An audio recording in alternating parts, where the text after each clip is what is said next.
Assembly వద్ద రైతులతో BJP MLA Payal Shankar నిరసన చేపట్టారు. చనాకా కొరాటా ప్రాజెక్టు నిర్వాసితులకు వెంటనే పరిహారం చెల్లించాలని డిమాండ్ చేశారు. వారం రోజుల్లో పరిహారం చెల్లించకపోతే సచివాలయం ముట్టడిస్తామని హెచ్చరించారు పాయల్ శంకర్.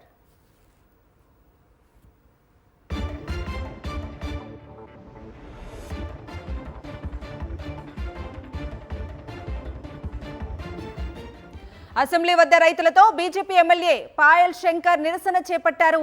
చనాకా కొరాటా ప్రాజెక్టు నిర్వాసితులకు వెంటనే పరిహారం చెల్లించాలని డిమాండ్ చేశారు. వారం రోజుల్లో పరిహారం చెల్లించకపోతే సచివాలయం ముట్టడిస్తామని హెచ్చరించారు పాయల్ శంకర్.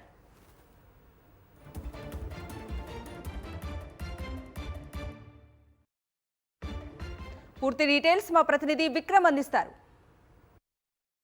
భూ నిర్వాసితులకు న్యాయం చేయాలంటూ అసెంబ్లీ ముట్టడికి బయలుదేరారు Payal Shankar MLA. BJP MLA మనతో పాటు ఉన్నారు. వారిని అడిగి తెలుసుకునే ప్రయత్నం చేద్దాం. మీ ప్రధాన డిమాండ్లు ఏంటి? ఎందుకోసం అసెంబ్లీ వరకు నిరసన కార్యక్రమాన్ని చేపట్టారు?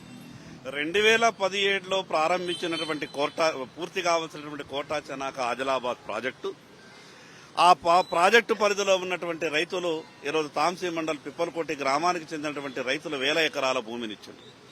బ్యాలెన్సింగ్ రిజర్వాయర్ కొరకు తీసుకున్నటువంటి భూములకు 2017 లోపల వాళ్లకు నష్టపరిహారం పూర్తి చేయాల్సినటువంటి అవసరం ఉంది.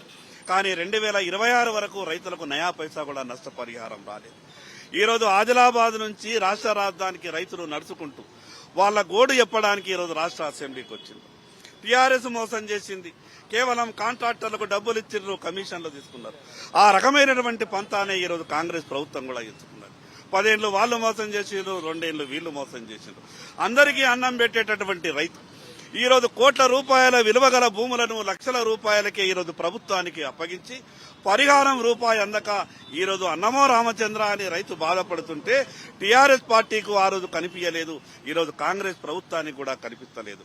వెంటనే ఆ కోటా చనాకా ప్రాజెక్టు కింద తీసుకున్నటువంటి భూములకు రైతులకు డబ్బులను వడ్డీతో సహా ఈ వారం రోజుల లోపల చెల్లించాలని మన ప్రధానమైనటువంటి డిమాండ్తో రైతులందరినీ తీసుకొని ఈ రోజు రాష్ట్ర శాసనసభకు రైతుల బాధలు చెప్తామని వెళ్తే మధ్యలోనే పోలీసులు ఆపుకొని ఈ రకంగా రైతులను ఇబ్బంది పెట్టేటటువంటి ప్రయత్నం చేస్తా ఉన్నారు. రైతులు పడుతున్నటువంటి బాధని ప్రభుత్వం అర్థం చేసుకోవాలా. వారం రోజుల లోపల వడ్డీతో సహా రైతులకు చెల్లించాల్సిన పరిహారం చెల్లించకపోతే వేలాది మంది రైతులతో ఈ సచివాలయాన్ని ముట్టడిస్తాం. రైతులకు న్యాయం జరిగే వరకు భారతీయ జనతా పార్టీ పోరాటం చేస్తుంది.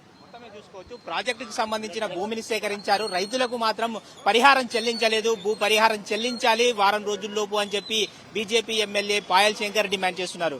వీడియో జర్నలిస్ట్ నాయుడుతో విక్రమ్, సాక్షి టీవీ, హైదరాబాద్.